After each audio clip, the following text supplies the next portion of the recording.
잘 보내셨어요? 한 주간? 예. 예, 다시 또 갑자기 또 더워졌습니다. 가뭄같이 물이 많이 필요한, 또 농사 때 물이 많이 필요한데, 거긴 괜찮았어요? 남극에? 네, 괜찮아요. 괜찮았어요? 그냥 깜빡하고 저저 뭐야 약치다가 그냥 일하고 싶고.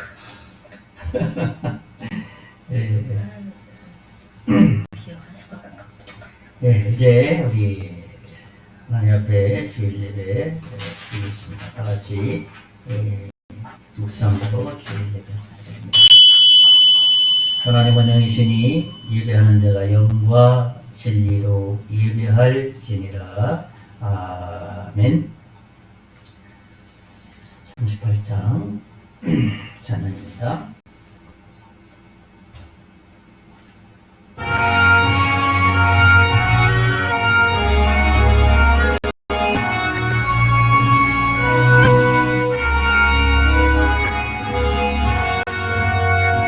주 예수 이름 높이로다 찬양하여라.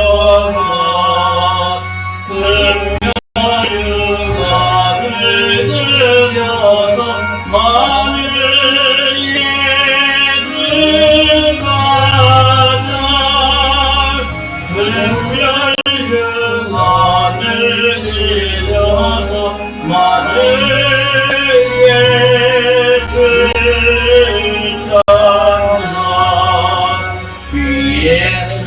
예수당한 고난을 몸일을 죄나 내게 한 몸에 맞춰서 나를 예수 찬양.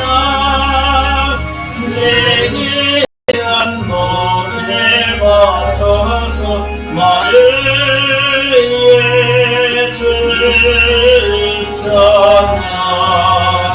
이 지구 위에 거하는 온 세상 사람들 그 크신 이름 높여서 만을 예수 찬양. 그 크신 이름 높여서 만을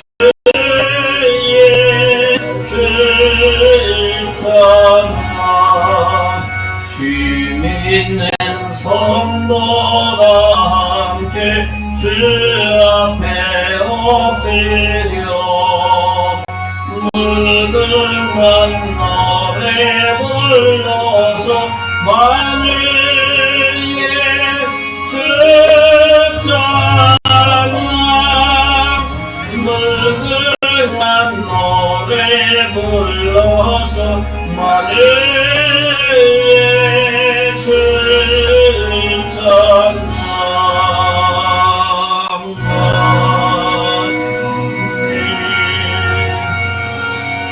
살아계신 하나님, 지난 한 주간도 우리가 모르는 가운데도 함께 해주셨고 인도해 주시고 이끌어 주셨습니다. 오늘 그 하나님 찬양하고 예배하기를 원하오니 성삼위 하나님께서 오늘 이 예배를 통해서 홀로 영광 받아 주시고 우리는 하나님의 말씀을 통해서 우리의 영혼이 새롭게 이번 한 주간도 그 말씀을 통해서 승리할 수 있는 능력의 말씀이 되게 해 주시옵소서.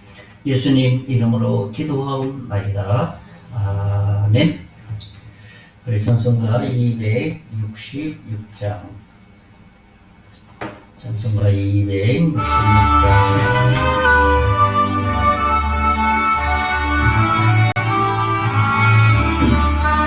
주의 피로 이룬 샘을 참기껏 날보다 구원하는 무신능력 다 찬송할지라. 찬송하세 주의 보혈 그 샘의 지금마다 죄의 깊이 빠르니 공급히 하시소. 죄악 세상 이김으로 거룩한 길 다닌 나리와 은성 천상도 주께서 계시네. 찬송하세 주의 보혈 그 샘에 지금 나가 죄의 깊이 빠지니 왕급비로 씻어 맡기네. 주 예수를 기피한 놀란 길내 하늘나라 즐거움이 내일 새롭도다. 찬송하세 주의 보혈 그 샘에 지금 나가 죄의 깊이 빠지니 왕급비로 씻어 말지네. 우리 교동문헌 성경 쪽에 있는 23번 교동문헌 23번을 같이 교독을 하겠습니다. 시편 43편 말씀드리겠습니다. 23번이 되겠습니다. 제가 먼저 읽고 서로 교독하는 시간 같습니다. 하나님의 나를 판단하시되 경건하지 아니한 나라에 대하여 내 성서를 변호하시며 간사하고 불의한 자에게서 나를 건지소서. 주는 나의 힘이 되신 하나님이시거늘 어찌하여 나를 버리셨나이까. 내가 어찌하여 원수의 억압으로 말미암아 시국에 다니나이까. 주의 빛과 주의 진리를 보내시어 나를 인도하시고 주의 거룩한 삶과 주께서 계시는 곳에 이르게 하소서. 그런즉 내가 하나님의 제단에 나아가 나의 큰 기쁨에 하나님께 이르리이다. 하나님이여 나의 하나님이여 내가 속으로 주를 찬양하리이다. 내 영혼아 내가 어찌하여 낙심하며 어찌하여 내 속에서 불안해하는가. 다 같이 하겠습니다. 너는 하나님께 소망하라. 그가 나타나 도우심으로 말미암아 내 하나님을 여전히 찬송하리로다. 아멘.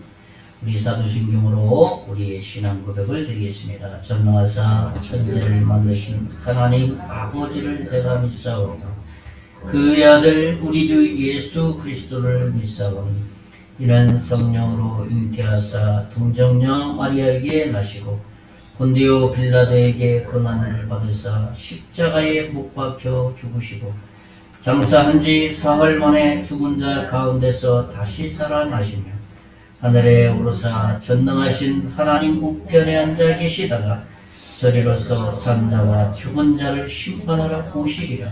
성령을 믿사오며 거룩한 공예와 성도가 서로 교통하는 것과 죄를 사하여 주시는 것과 곰이 다시 사는 것과 영원히 사는 것을 믿사옵나이다. 아멘. 네, 우리 찬송가 526장 찬송하는 하나님 앞에 한번 드리겠습니다. 526장.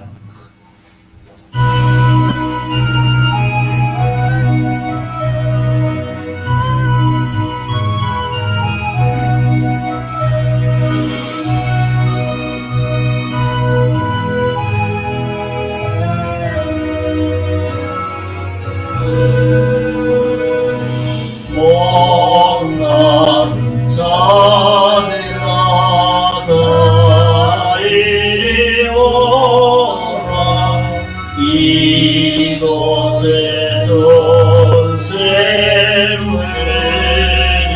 기도나 힘쓰고 있으니 없을 지나도 이 샘에 오면 더 마시겠네. 이 샘에 손을 다 함같이 흘러 온선아 만국에 나도나네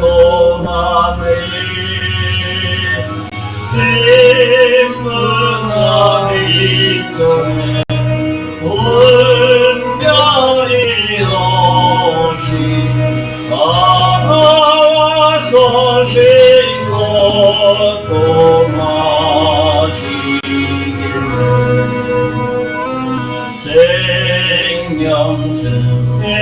생명수샘물을 마신 자마다 목다시 마지 아니하고 속에서 솟아나 생수다해요 영원히 솟아내고 성하리 이 생에 이르는 생명의 샘물 저수정비가 진길 말도다 어린 양 보자가 근원이 되어 생명수샘이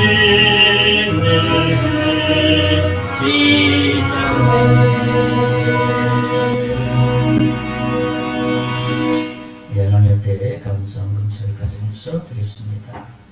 또 강연호 성도님 또 감사헌금 또 다른 교회에서 또 저희 교회 후원으로 드렸습니다. 기도하겠습니다. 태초에 하나님이 천지를 창조하시니라 말씀하셨습니다. 모든 것이 하나님의 것임을 선포하셨기에 우리가 이 땅에 살아가면서 하나님의 도우심과 하나님의 베푸심을 잊고 살아가야 될 하나님의 창조된 피조물인 것을 말씀하셨습니다. 그 가운데서도 하나님께서 모든 것을 우리에게 맡겨주셔서 살아갈 수 있도록 은총을 베풀어 주셨습니다. 지난 한 주간도 하나님 우리에게 건강 주시고 지혜 주시고 주변에 지인들을 주셔서 우리가 살아갈 수 있는 환경과 터전 위에서 하나님을 바라보며 살아가게 해 주셨습니다. 우리는 알지 못하지만 우리는 의식하지 못하며 살아가지만 그러나 하나님께서는 동일하게 우리와 동행해 주셨습니다.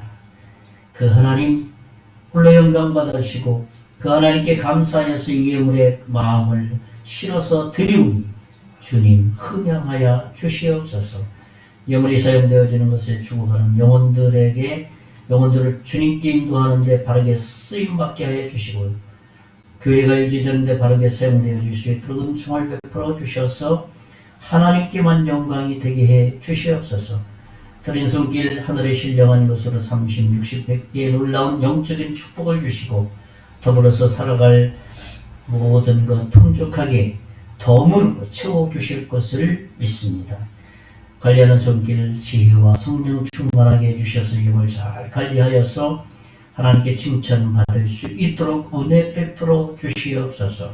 이 영을 하나님께서 받으신 것을 믿고 감사하고 살아계신 예수님 이름으로 기도하옵나이다. 아멘. 예, 주의 소식 알려드리겠습니다.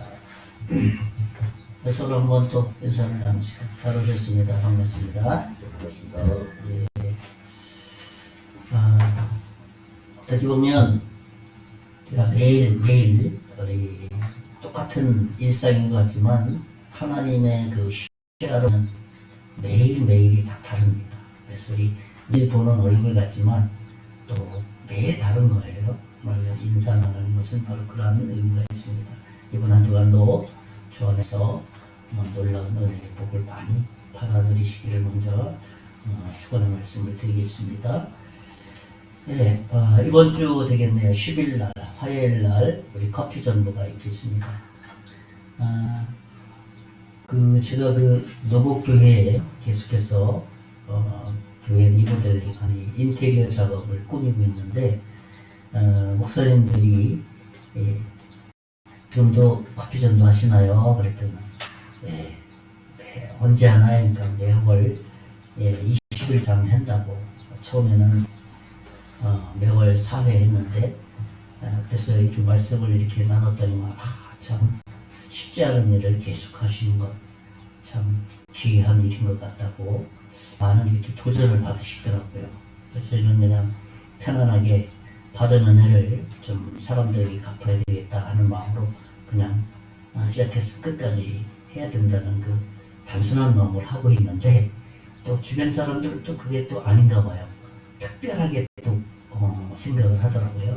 그래서 우리가 평범함이 특별함이 되어지는 시대가 되지 않았나. 그래서 꾸준하게 우리 걱정들을 좀 했으면 좋겠습니다. 위에서 기도해 주시고 금년에는 테이블 하나 가지고 어르신들에게 이렇게 복음을 이렇게 전할 계획을 가지고 있습니다. 이제 본격적으로 이렇게 해야 될 것 같습니다.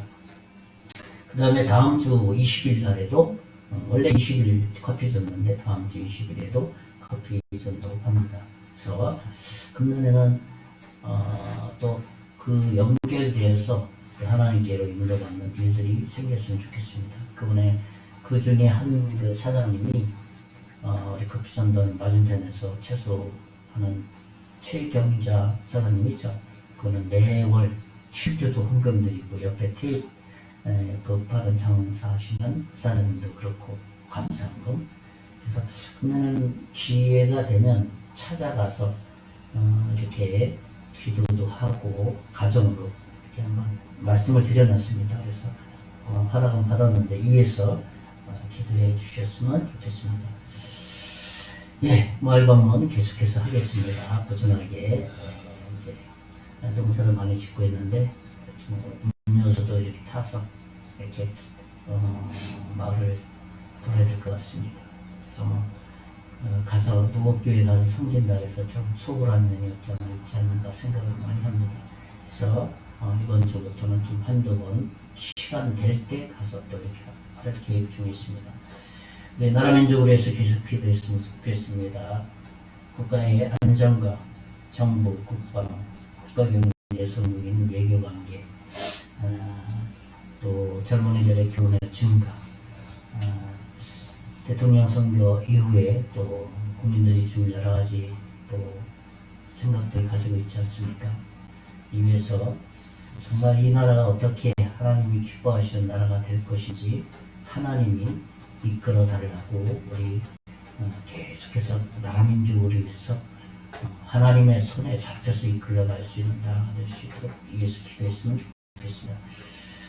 우리 마을 방문 계속하고 있는데 복음화를 위해서 마을의 복음화, 지역 복음화를 위해서 기도해 주시고요. 하나님께서 우리를 통해서 일하시는 놀라운 일하시는 역사가 나타나길 기도했으면 좋겠습니다. 이번 주 말씀 암송할 내용은 제가 읽어드리겠습니다. 교재 중에서 제가 읽어드리겠습니다. 사랑과 선행을 격려하는 것이 중요하다. 제가 히브리서 10장 25절 말씀 잘 들어보시기 바랍니다. 서로 돌아보아 사랑과 선행을 격려하며 모이기를 피하는 어떤 사람들의 습관과 같이 하지 말고 오직 권하여 그날이 가까움을 볼수록 더욱 그리하자. 그러니까 교제는 마지막 때라 할지라도 더 모이기를 힘써야 된다. 그러면 하나님께서 은혜와 복을 주신다라는 말씀입니다. 교제가 그렇게 중요하다는 내용입니다. 우리 전송가 한 장하고 이제 말씀 듣는 시간을 갖겠습니다. 351장 전송하고 기도하고 말씀 듣는 시간을 갖겠습니다. 351장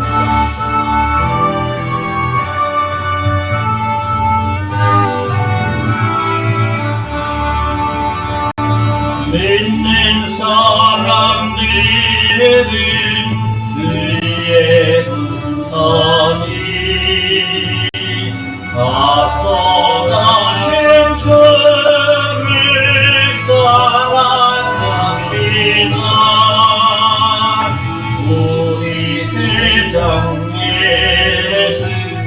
길을 들고서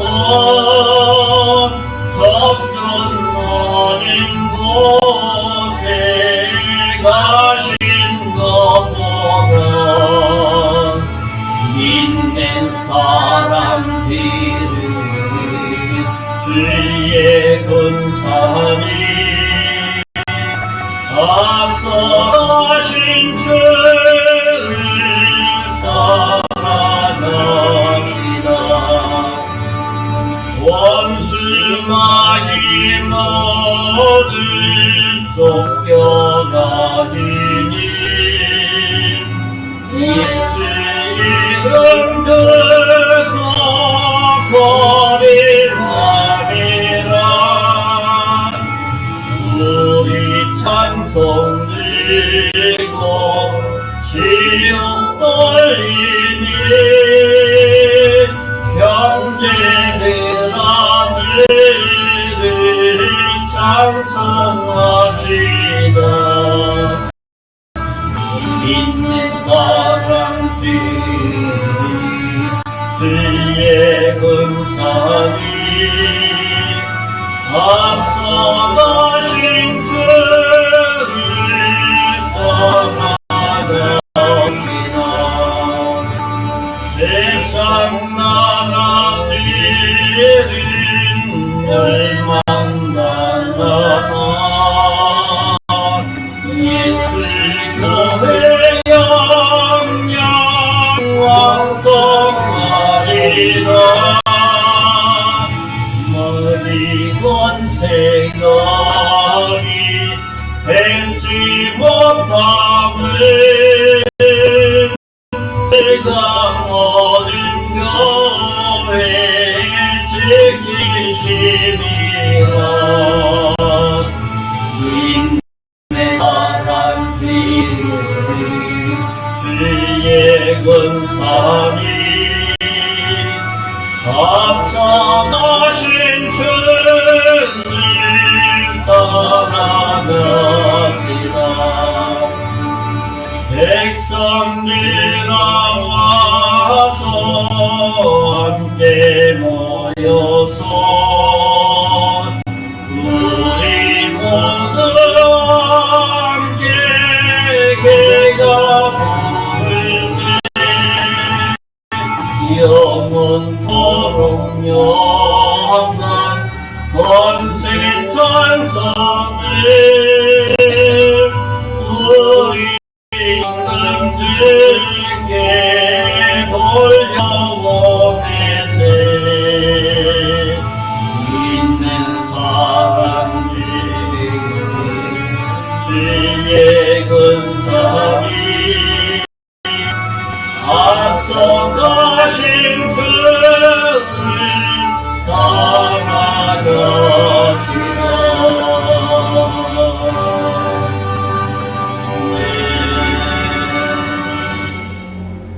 기도하겠습니다.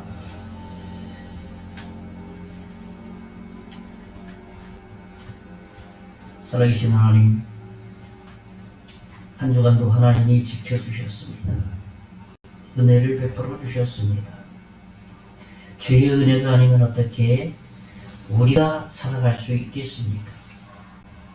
하나님께서 우리의 생활 가운데 늘 함께 해주셔서 어떻게 살아가야 될지, 또 무엇을 해야 될지 순간순간 가르쳐 주셨기에 하나님, 우리가 한 주간도 살아갈 수 있기에 감사를 드립니다. 그 하나님 찬양하고 예배하기를 원합니다. 주님이 금년 한 해는 우리의 믿음이 더 성숙하게 하시고 예수님 닮아가게 하시고 말씀을 사모하게 하시고 우리의 생활 가운데 어렵고 힘든 일, 무엇을 어떻게 해야 될지 모를 때 말씀을 통해서 기도를 통해서 하나님의 지혜와 능력을 얻을 수 있도록 은혜 베풀어 주시옵소서.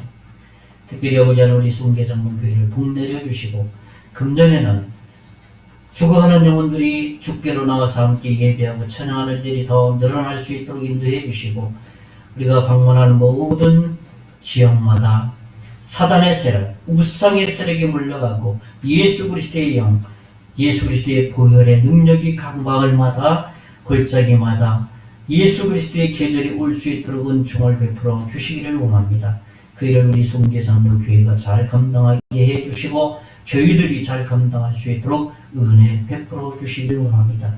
특별히 이 나라 민족을 불쌍히 여겨주시고 이 나라가 안정되게 하시고 이 나라가 하나님의 손에 붙잡힌 바 되어서 바르게 올바르게 아버지 하나님이여 진행될 수 있도록 국가 경제, 국방, 외교, 경제가 발전되고 부흥될 수 있도록 은혜 베풀어 주시고 하나님 앞에 모든 일들이 잘 진행되게 하시고 지도자가 하나님을 두려워해서 올바른 정치를 이끌어갈 수 있도록 복내려 주실 것을 믿습니다. 하나님께서 이 나라를 복음의 토대 위에 세워주셨습니다.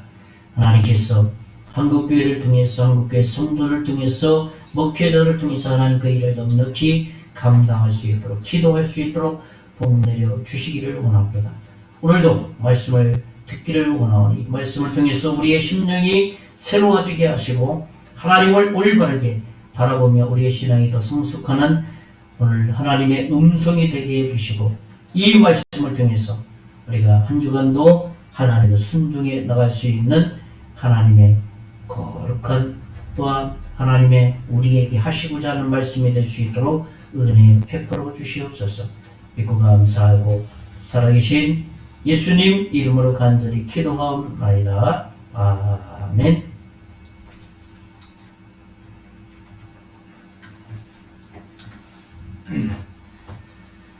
예, 고맙습니다.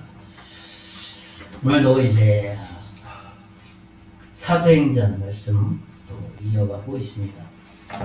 네 번째 시간이 되겠네요. 지난주에는 우리 제자로서 일꾼의 스타일이 어떤 스타일이냐라는 말씀을 좀 나눴고요. 오늘 함께 나눌 말씀의 제목은 초대교회의 특징에 대해서 말씀을 좀 나누고 싶습니다. 이 땅의 교회가 처음 시작된 특징을 보게 되면 초대교회는 그렇잖아요. 전 세계적으로 교회의 출발점을 여기에서 찾고 있습니다. 초대교회로 돌아가자라는 말을 많이 하는 겁니다. 그래서 초대교회의 그 특징을 바로 알게 되면 오늘날 우리 교회가 무엇이 문제인지 또 어디서부터 빗나갔는지 그럼 어떻게 회복해야 될지 이러한 것들을 이 초대교회에서 우리가 찾을 수 있다는 것입니다. 성경에서 이 교회라는 말은 헬라어로 에클레시아라고 말합니다. 그러니까 이 에클레시아라는 말은 어떤 건물보다는 교회 건물보다는 신앙 공동체, 어떤 회중을 의미하고 있습니다. 초대교회는 그런 의미에서 건물이라고 표현하기보다는 예수님을 믿는 회중이다라는 표현이 에클레시아라고 말할 수 있는 것이죠. 이것을 우리가 좀 건물이라는 교회가 아니라 믿음의 공동체라는 의미로 우리가 생각하면 오늘 말씀을 이해하는 데 큰 도움이 되리라 생각을 합니다. 교회는 사실은 이 세계사를 봐도 그렇고요. 그 다음에 교회의 역사를 이렇게 되돌아봐도 교회는 사실 그 시대를 움직여 왔습니다. 적어도 한국교회를 돌아본다 할지라도 우리 한국교회 초기에 이렇게 돌아보면 부흥 하는 시대가 있지 않습니까? 70년대에는 빌리 그레엄 목사님이 여의도 광장에 왔을 때 전국적으로 여의도 광장을 꽉 채워서 교회 부흥이 일어나고 그 다음에 그것은 나라의 경제, 나라의 어떠한 폐쇄적인 그런 개념에서 더 열려진 그런 한국 이 나라를 이끌어오는 어떤 주도적인 역할을 해왔습니다. 그러니까 영향을 주는 교회가 됐다는 것이죠. 그런데 시간이 지나가면 갈수록 이 교회가 세상에 영향을 주기보다는 도리어 세상이 교회를 향해서 어떻게 하느냐는 비방의 대상이 되고 있다는 거예요. 한 걸음 더 나가서 그럽니다. 비방뿐만 아니라 세상이 교회를 외면해버렸어요. 그러니까 우리는 다시 교회가 이 세상에 영향을 주는 역할을 회복해야 된다는 것이죠. 그러려면 우리가 어떻게 해야 되겠습니까? 먼저 우리 자신이 하나님의 말씀에 복음의 기초 위에 바로 서야 된다는 겁니다. 그러니까 멀리서 찾는 것이 아니라 한국교회가 문제다 이렇게 얘기하는 것이 아니라 더 구체적으로 표현한다면 적용해서 표현하면 우리가 믿음 생활하는 우리가 문제다라는 것을 먼저 이해해야 된다는 것이죠. 그러니까 이제는 세상을 다시 회복시키는 길은 어떤 길이어야 되느냐 하면 다시 세상이 교회를 두려워하는 그러한 교회를 만들어야 된다는 거예요. 세상이 교회를 비방하거나 외면하는 것이 아니라 교회가 세상에게 영향을 주는 그러한 것으로 회복시켜야 된다는 것이죠. 오늘 말씀이 그런 힘과 능력을 새롭게 하는 그런 시간이 되기를 먼저 예수님의 이름으로 축원의 말씀을 드리겠습니다. 그러면 초대교회의 특징이 무엇이냐 하는 거예요. 초대교회의 특징은 첫째는 뭐냐 하면 말씀을 경청하려는 순수한 태도가 있었다는 겁니다. 그러니까 초대교회의 특징을 첫 번째로 딱 무엇이냐라고 질문했을 때 그 성도들 한 사람 한 사람 누구 하나 빼먹지 않고 말씀에 대해서 순수한 태도로 그 말씀을 잘 들으려는 순수한 태도를 늘 가지고 있었다는 겁니다. 그래서 초대교회는 정말 하나님께서 이 교회에 모든 세계교회, 우리나라뿐만 아니라 전 세계 교회가 교회의 모델이 뭐냐, 여기 사도행전에 나오는 2장에 나오는 초대교회가 롤 모델이라는 겁니다. 오늘 말씀 사도행전 2장 14절에서 40절까지는 사도 베드로가 이제 첫 번째 성령 강림이 성령께서 강림하셔서 성령 하나님께서 우리에게 말씀하시지 않았습니까? 그리고 이 성령의 약속이 이루어진 설교 내용이 이 사도 베드로의 설교 내용의 중심이라는 겁니다. 거기에는 크게 세 가지인데 첫 번째는 뭐냐 하면 사도 베드로의 설교의 첫 번째는 십자가의 죽음이라는 겁니다. 십자가의 죽음. 오늘 본문 말씀 사도행전 2장 23절을 한번 같이 한번 읽어볼까요? 사도행전 2장 23절 말씀입니다. 다 같이 시작. 그가 다시 한번 읽습니다. 죄송합니다. 사도행전 2장 23절 시작. 그가 하나님께서 정하신 뜻과 미리 아신 대로 내준 바 되었거늘 너희가 법없는 자들의 손을 빌려 못 박아 죽였으나 예수님 십자가에 죽였는데 누가 죽였느냐? 지금 베드로 사도가 이 유대인들을 앞에 놓고 너희들이 죽였다. 십자가에 죽으신 죽음이 너희들이 죽였다. 그렇게 말하고 있는 겁니다.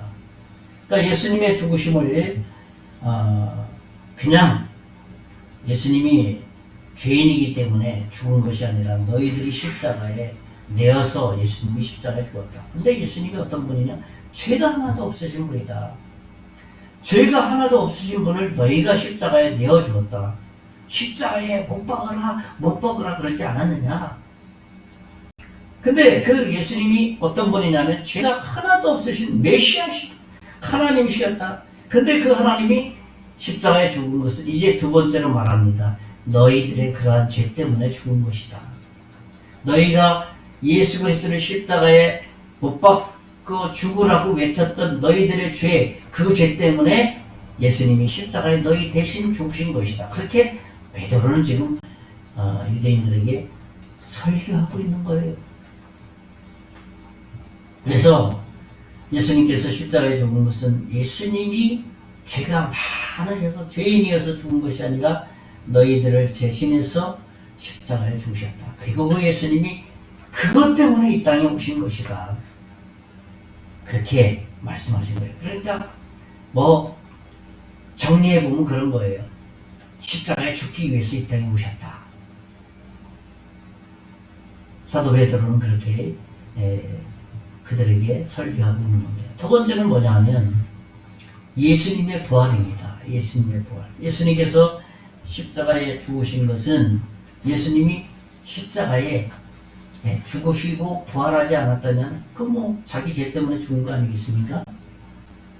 히브리서에 보면 예수님께서 부활한 그 말씀이 나옵니다. 제가 한번 읽어드립니다. 히브리서 10장 12절에 보면 오직 그리스도는 죄를 위하여 한 영원한 제사를 드리시고 하나님 우편에 앉으사. 영원한 제사를 드리셨다는 것은 우리 죄를 위해서 십자가에 죽으시고 하나님 우편에 앉으셨다. 그리고 다시 이 땅에 오실 것이다 라고 말씀하시는 것이죠. 또 한 가지 말씀을 우리가 한번 읽어보겠습니다. 같이 한번 읽어볼까요? 사도행전 2장 29절에서 31절 말씀까지입니다. 다 같이 한번 같이 읽어보겠습니다. 시작. 형제들아, 내가 조상 다윗에 대하여 담대히 말할 수 있느니 다윗이 죽어 장사되어 그 묘가 오늘까지 우리 중에 있도다.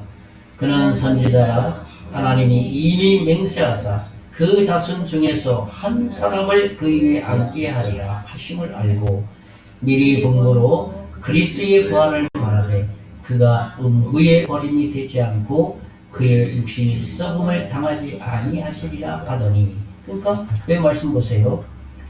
31절에 보면 미리 본고로 그리스도의 부활을 말하되 그가 음부의 버림이 되지 않고 그의 육신이 썩음을 당하지 아니하시리라 하더라. 그대로 이루어졌죠. 음부에 던져지지도 않고 예수님이 무덤에 묻혀서 썩어서 흙으로 된 것도 아니고 사흘 만에 그대로 부활했다. 그렇게 말하는 것입니다. 그러니까 예수님이 여러분의 죄를 위해서 죽으셨다. 근데 그분이 죽으시고 무덤에 이렇게 묻혀서 썩어서 흙이 된 것이 아니다. 예언 말씀대로 3일 만에 다시 부활하셨다. 그러니까 그분이 누구냐? 그분이 인간이 아니라 하나님이시다라는 것을 부활을 통해서 지금 베드로스 사도는 유대인 그 죄인들에게 자기들이 예수님 십자가에 죽으신 그들에게 지금 이 말씀을 하는 거예요. 뭐 소망을 또 주는 거 아닙니까? 야, 우리가 예수님을 메시아인지도 모르고 십자가에 못 박으라고 이렇게 소리 높여서 결국은 십자가에 죽으셨는데 예수님이 야, 정말 메시아 맞구나. 우리를 위해서 대신 죽으신 거 맞구나. 야, 그것이 증명된 게 보니까 예수님이 말씀대로 3일 만에 부활한 게 맞구나. 이게 다 지금 베드로의 설교를 통해서 그들에게 소망을 주는 말씀입니다. 우리가 비록 예수님을 십자가에 죽게 내어 주셨지만 다시 부활하셔서 그분을 믿기만 하면 이러한 소망을 얻게 되는구나 라는 것이에요. 초대교회 성도들이 베드로가 이러한 소망적인 부활의 메시지를 전했을 때에 그들의 죄책감이 우리도 예수님을 올바르게 다시 믿으면 이 부활의 소망을 갖게 되는구나 라는 것을 알게 되었다는 겁니다. 베드로의 세 번째 설교의 중심은 부활이 예수님이 부활을 이렇게 실제로 목도한 사람들입니다. 부활의 증인입니다. 말씀을 한번 같이 보겠습니다. 사도행전 제가 읽어드립니다. 2장 32절 읽어드리겠습니다. 이 예수를 하나님이 살리신지라 우리가 다 이 일의 증인이로다. 그렇죠? 뭐 120명 초대교회 그 예수님이 부활하는 장면, 승천하신 장면 다 목도하지 않았습니까? 이 일에 우리가 증인이다. 그러니까 베드로의 설교를 들으면서 그들이 예수님을 십자가에 못 박게 내어주었는데 도리어 그 예수님 그들을 위해서 자기 죄를 위해서 십자가에 죽었다는 사실을 베드로의 설교를 통해서 깨닫게 되었어요. 그래, 그 예수님을 믿으면 다시 부활하게 된다. 그 예수님이 메시아다. 그리고 너희들 그거 보지 않았느냐? 십자가에 죽고 썩어서 흙이 되지 않고 그냥 부활승천한 거 보지 않았느냐? 그것을 다시 상기시켜주는 말씀입니다. 그들에게 있어서 정말 소망적인 메시지예요.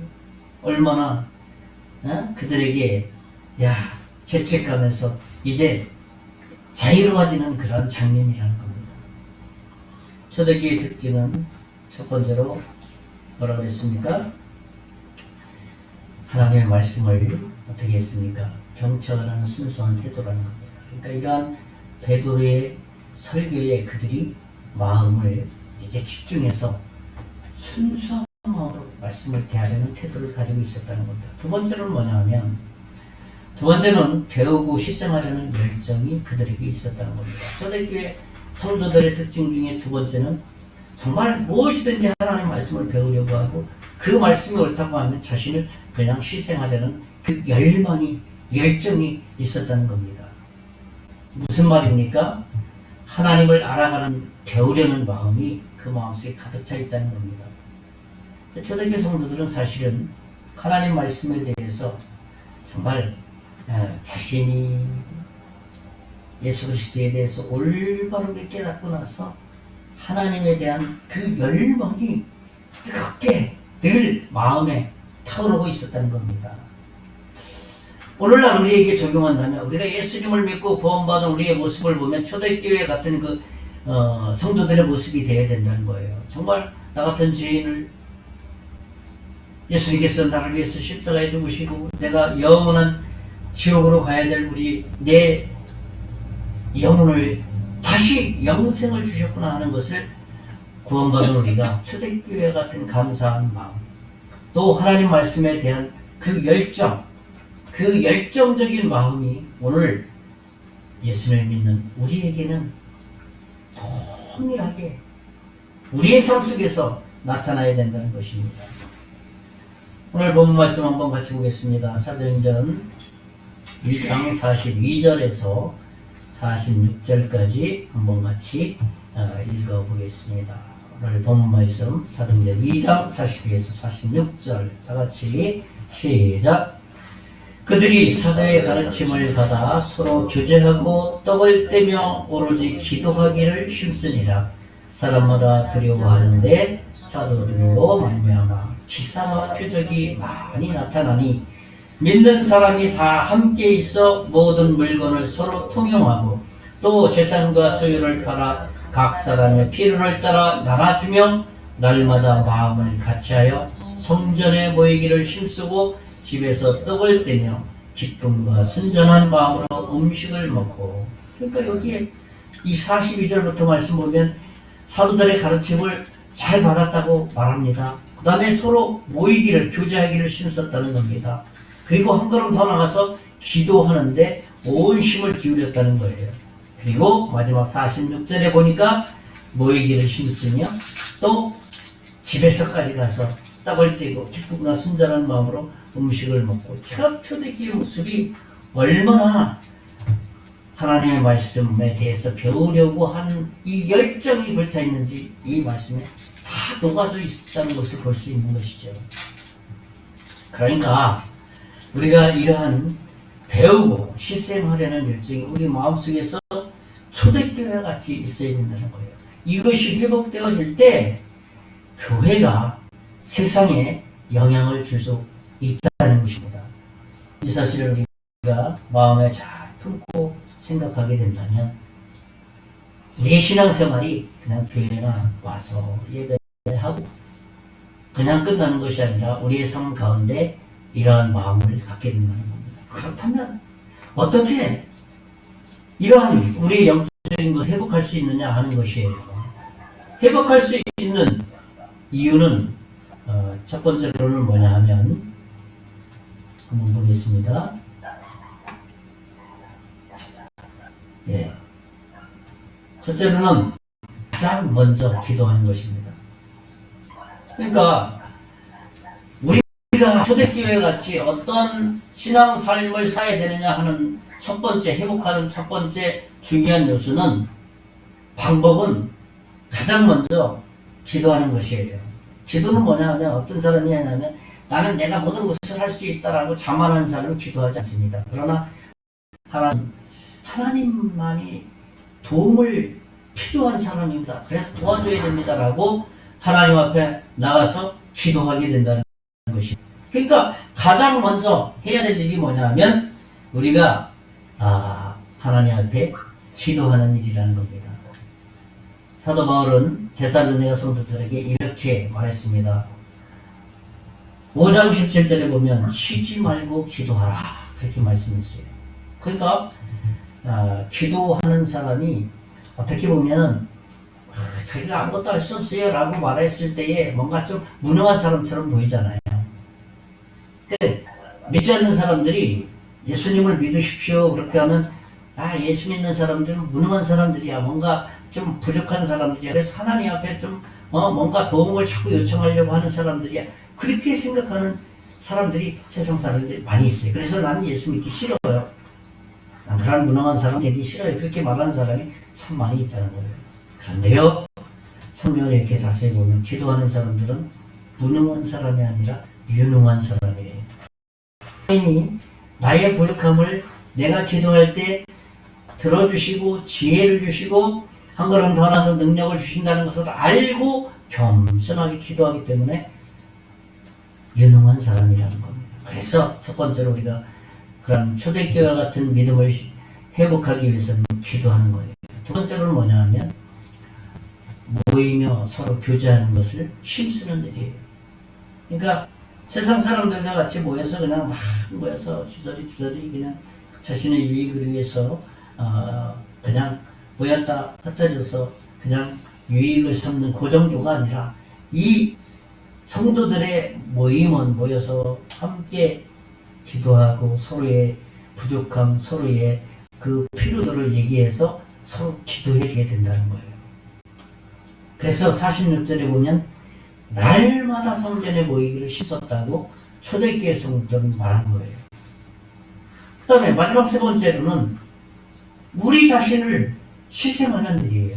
그러니까 세상에도 그렇잖아요. 희생이 없이는 사람들이 그렇잖아요. 다 하나님의 창조한 피조물이기 때문에 다 알아요. 뭐 국회의원 선거, 뭐 대통령 선거 나가도 보면 저 사람이 정말 말로만 하는 사람이냐, 사회에서 뭐 희생한 사람이냐, 그것이 검증될 때 사람의 마음을 움직이게 돼 있는 겁니다.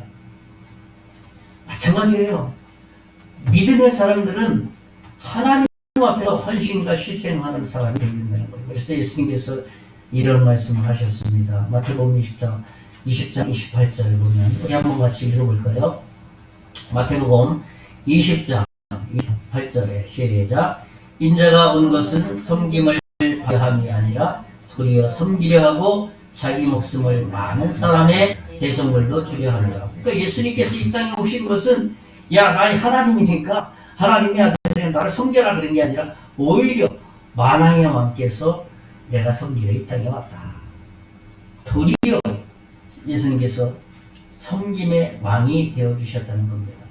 이것이 초대교회 성도들처럼 회복할 수 있는 유일한 길이에요. 첫째로는 기도하는 길, 둘째로는 정말 교제에 힘쓰는 일, 셋째로는 자기 희생이라는 겁니다.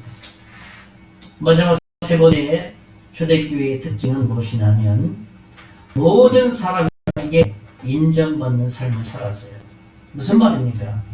삶에서 모범이 되었다는 거예요. 저 사람 말이야, 살아가는 거 보면 정말 예수 믿는다고 하는데 말이야, 평소의 삶을 보니까 거짓말 말이야, 자기나 칠 줄 알고, 그런 사람들에게 인정을 받지 않고 도리어 인정받는 게 아니라 사람의 비판의 대상이 된다는 거예요. 그래서 예수님께서 이 땅에 오신 것은 내가 섬기러 왔다, 다른 사람을 섬기러 왔다. 그러니까 우리가 예수 그리스도의 그 발걸음을 따라가는 사람이 그리스도인이고 제자 아닙니까? 삶에서 본이 되는 거예요. 모범이 되는 겁니다. 그럴 때 사람들이 저 사람 같으면 나도 한번 교회 나가볼 만하네, 그렇게 말할 수 있어야 된다는 거예요. 근데 도리어 저 사람 보니까 교회 다닌다고 하는데 저 사람 보면 교회 갈 필요가 전혀 없어, 그러면 안 된다는 거예요. 오늘 본문 말씀 한번 보겠습니다. 사도행전 제가 한번 내용을 다시 한번 읽어드리겠습니다. 사도행전 좀 전에 읽었던 말씀이시죠? 제가 한번 읽어드립니다. 42절에서 46절 말씀입니다. 그들이 사도의 가르침을 받아서 교제하고 떡을 떼며 오로지 기도하기를 힘쓰니라. 그렇죠? 뭐였죠? 가르침을 받았죠? 그리고 기도합니다. 43절에 사람마다 두려워하는데 사도들로 말미암아 기사와 표적이 많이 나타나니 사도들이 기사와 표적을 예수님처럼 드러내는 것이죠. 그 다음에 44절에 믿는 사람이 다 함께 있어 모든 물건을 서로 공용하고, 45절에 또 재산과 소유를 팔아 각 사람의 필요를 따라 나눠주고 자기 것 서로 나눈다는 거예요. 네 것 내 것 없이. 46절에 날마다 마음을 갖춰요.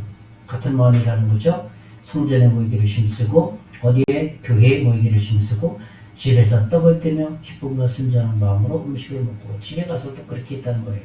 자신의 삶에 돌아가서도 여전히 정말 보이기 위한 신앙생활을 하는 것이 아니라 정말 자신의 삶 속에서도 그렇게 실천했다는 겁니다. 그것이 초대교회 사람들의 정말 생동감 넘치는 모습이에요. 그러니까 이 모습을 보고 사람들이, 야,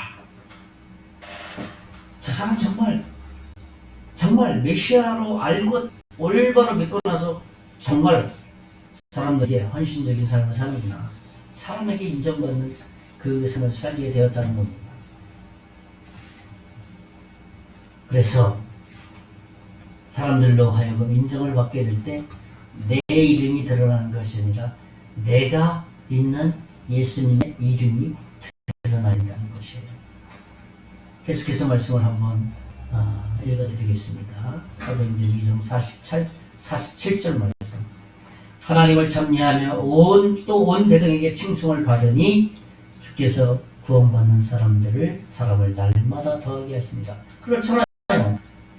온 백성들에게 칭찬을 받고 인정을 받으니까 예수 믿는 사람들이 더 많이 늘어났다는 것이에요. 그것이 바로 예수 믿는 사람들의 강력한 힘이라는 겁니다.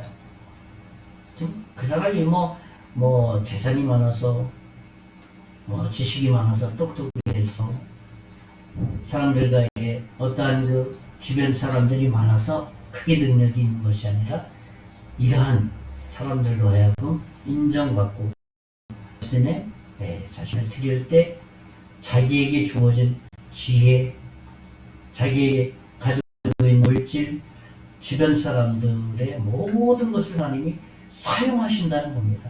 그래서 더 큰 능력의 힘을 발휘하게 된다는 겁니다.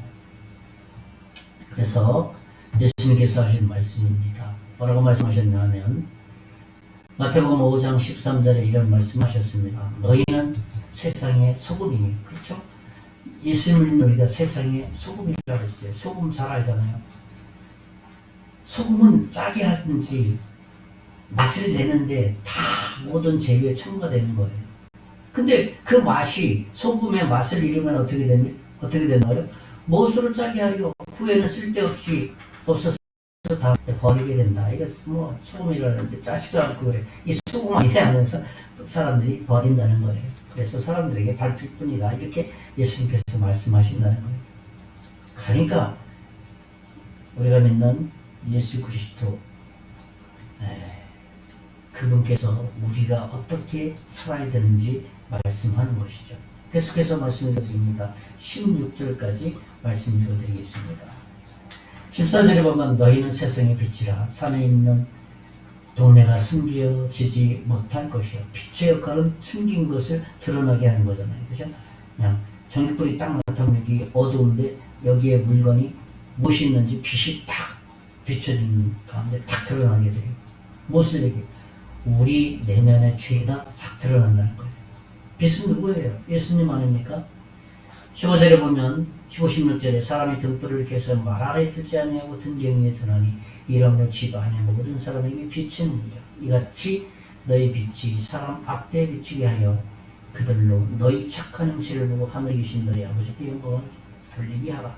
그러니까 하나님의 예수님을 믿은 빛, 예수님을 우리 마음속에 받아들였어요. 그러니까 우리가 빛이 됐잖아. 그러니까 이 빛이 사람들에게 착한 일을, 선행을 행함으로 이 예수 믿는 빛을 그들에게 비칠 수 있는 삶을 살아라. 그렇게 16절에 말하는 거예요. 우리의 착한 행실.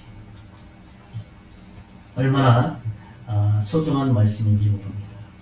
우리가 초대교회에 정말 이 특징을 바로 하게 될 때, 오늘날 우리가 살아가는 이 시대에 우리가 교회이고 우리가 모여서 이 예배당에서, 이 교회에서 예배드리는 이 예배가 세상에 나갔을 때는 밝은 빛과 소금의 역할을 감당할 수 있게 된다는 겁니다. 이제 말씀을 정리하겠습니다. 저는 오늘 초대교회의 특징 3가지를 말씀을 드렸습니다. 첫째로는 초대교회 성도들은 말씀을 경청하려는 순수한 태도로 살았다는 거예요. 두 번째로는 뭐냐 하면 그들은 배우고 시생하려는 열정이 있었다는 거예요. 마지막 세 번째로는 뭐냐 하면 모든 사람에게 인정받는 삶을 살았다는 겁니다. 이번 한 주간도 우리의 믿음의 행식이 하나님 보기에 착한 행식이 되어서 믿지 않는 사람이 야 나도 저런 믿음 생활을 하는 사람의 삶의 모습을 본다면 나도 한번 예수님을 믿어봐야 되겠다. 그러한 본이 되는 한 주간 되시기를 예수님의 이름으로 축원의 말씀을 드리겠습니다. 기도하겠습니다.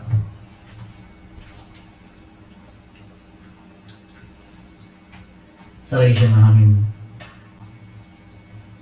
우리가 초대교회 성도들과 같이 하나님을 향한 순수한 태도를 가지고 말씀을 따를 소중히 여기게 하시고 희생하려는 예수를 위해서 희생하려는 마음으로 살게 하시고 그래서 다른 사람으로 하여금 인정받는 삶이 되어서 그리스도의 복음을 증거하는 삶이 될 수 있도록 이번 한 주간도 우리의 삶 가운데 함께해 주시옵소서. 믿고 감사하고 살아계신 예수님 이름으로 기도하옵나이다. 아멘. 예, 우리 전송 헌정하고 이제 축도함으로 말씀 마치겠습니다. 516장 전송, 516장 전송하고 축도함으로 말씀 마치겠습니다.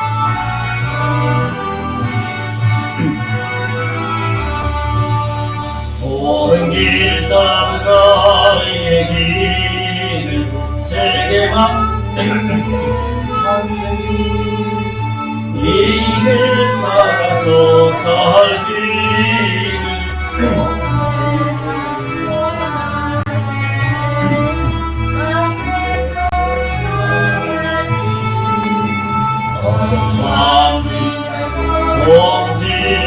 온진다와 믿고라저리 주 예수의 나라 이 땅이 오겠네 주 예수 따라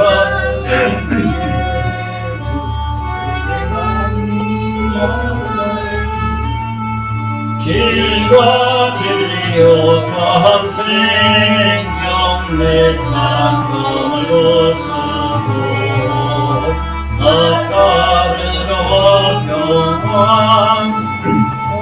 만지나도 동진 왕이 고라져이 주 예수의 나라 이 땅이 오겠네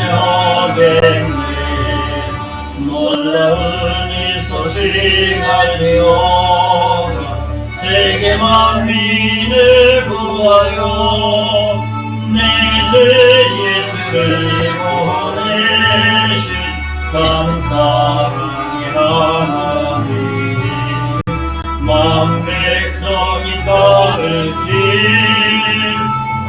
만지나도 동진다 환한 빛 보아라저리 주 예수의 나라 이 땅이 오겠네 고난 길을 지고 찾아온 길 많은 백성을 구한 길 모든 나와서 믿으면 온 세상이 마침내 이 진리에 설겠니 언제나도 동진다 환한 빛 보아저리 주 예수의 나라 이 땅이 오겠네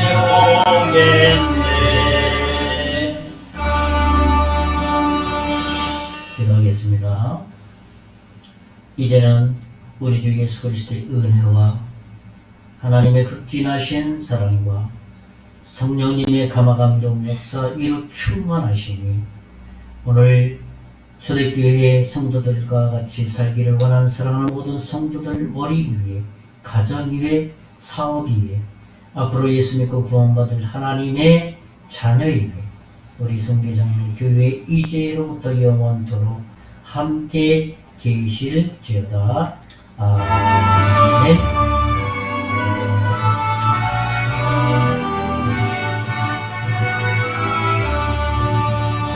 예배 모두 마쳤습니다. 이번 한 주간도 주 안에서 승리하시기 바라겠습니다.